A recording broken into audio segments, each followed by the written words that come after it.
శ్రీ సత్యసాయి జిల్లా Madakasira MRO ముసావలిపై suspension వేటు పడింది. మంత్రులు ఉన్నతాధికారుల పర్యటనకు లక్షల్లో ఖర్చవుతోందని ఎంఆర్ఓ మాట్లాడిన వీడియో ఒకటి సోషల్ మీడియాలో వైరల్ అవుతోంది.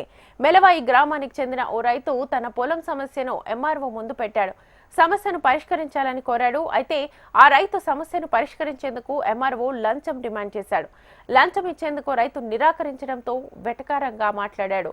మంత్రులు ఉన్నతాధికారుల పర్యటనకు లక్షల్లో ఖర్చవుతోందని, లంచాలు తీసుకోకుండా ఆ డబ్బంతా నా జీతం నుంచి ఖర్చు పెట్టాలా అంటూ రైతుకు సమాధానం చెబుతున్న ఎంఆర్ఓ వీడియో సోషల్ మీడియాలో చక్కర్లు కొడుతోంది.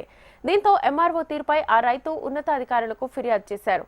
దీనిపై సీరియస్ గా స్పందించిన కలెక్టర్ అరుణ్ బాబు ఎంఆర్ఓను సస్పెండ్ చేస్తూ ఉత్తర్వులు జారీ చేశారు. ఇప్పుడు మొన్న హ్యాండ్లూమ్ ప్రిన్సిపల్ సెక్రటరీ వచ్చినారన్న, ఆ అమ్మ టెర్రర్ అంట, బాత్రూంలో గీత ఉంటే పడుకోదంట, ఉచ్చపోయేదంట. అర్థమైందా? బెడ్రూమ్లో ఈగ రాకూడదంట. దానికి ఎంత ఖర్చు ఉంటుంది? మొబైల్కి. వాళ్ళ ఫుడ్ మన ఊర్లో దొరుకుతుందా? మడకశిరలో హిందూపూర్ నుండి తెప్పించాలన్నారు వాళ్ళు.